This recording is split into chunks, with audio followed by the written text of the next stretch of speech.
Иран жерінде Адай руының таңбасы бейнеленген көне құлпытастар табылды. Олар шамамен 9-10 ғасырларда жасалған. Бабалар ізімен ғылыми экспедициясы Гүлістан провинциясындағы тау басында жатқан киелі мекенге арнайы барып, тарихымен танысты. Бабалар ізімен ғылыми экспедициясының Гүлістан провинциясындағы сапары Ақбент ауылының маңындағы ежелгі мешітті аралаудан басталды. Ол шамамен 1720 жылдары Қазақтан шыққан оқытушы Шағурбаттың бастамасымен салынған. Сол заманда мешіт жанында медреседе жұмыс істеген. Тарихи деректерге қарағанда түркіменнің атақты классик ақыны Мақтұмқұлы дәл осы медреседе Шағурбаттан дәріс алған. Бүгінде ежелгі нысан қараусыз қалғандықтан қирауға айналған. Ал мына көне қабір мешіттен 500 метрдей жерде орналасқан. Мұндағы мазарлардың басына қазақ тайпаларына тән құлпытастар қойылған. Олардың арасынан қой тастар мен Адай руына тән таңба табылды. Бұлар исламға дейінгі дәуірлерде салынған қорымға ұқсайды. Бірақ мына бір тас бізді назарымыз аударып отыр өзіміздің. Мына таста мына тастың екі бөліктен тұрады. Мына жоғары жағы бас жағында біздің қазақтың кіші жүзіндегі байылына кіретін Адай тайпасының белгісіне ұқсайды.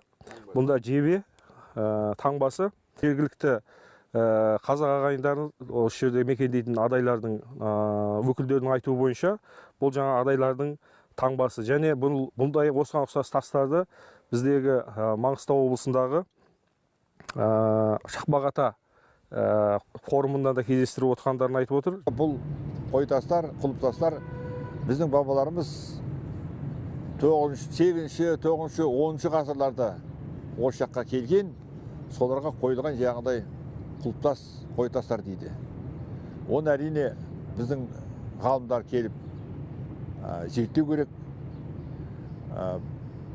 Оны тарихи мұралардың тізіміне кіргізу керек. Сонда барып біз білеміз, ол қай ғасырда пайда болды, қандай халықтар қойды. Қазіргі біздің айтып отқанымыз ол тек қана болжам. Тау басындағы киелі орындарды аралаған экспедиция мүшелері Гумбет қаласына ат басын бұрды. Шаһардың бір ауданы Қазақ ауылы деп аталады. Мұнда қандастарымыздың 200-ден астам отбасысы тұрады. Көнегөз қариялар болмаса, Қазақстанды көзбен көргендері аз. Дегенмен ана тілмен ата салтын ұмытпапты. Қазақстанға деген сағыныш көздерінен ақ байқалады. Елге дұғай сәлем жолдады. Гумбет қаласында 600-ге жақын қазақ бар, қазақтар бар. Бұл қапталында енді Көрген қаласы бар, Бендірше қаласы бар. Бұларда да қазақтар бар. Мен мына Гумбет қаласының қазақтарының несінің тарапынан сәлем айтам Қазақстан Республикасына. Алыстағы ағайынның сәлемін арқалап Тегеранға аттандық. Ел астанасындағы ұлттық музейде елденіз жалайыр мемлекеттерінің тұсында қолданылған жәдігерлер сақталыпты. Ұлттық музейде елденез және жалайырлар билік құрған кезеңінде қолданылған ыдыстар және түсті металдан жасалған тиындар сақталған. Орта ғасырларда Иран жерінде бірнеше сұлтандықтың болғаны тарихтан белгілі. Бірақ солардың ішінде Қыпшақ даласына шыққан елденездердің де жалайырлардың да ықпалы өте зор болды. Олардың өзгелерден озық өркениетті ел болғаның тарихи жәдігерлердің ерекшелігінен ақ байқауға болады.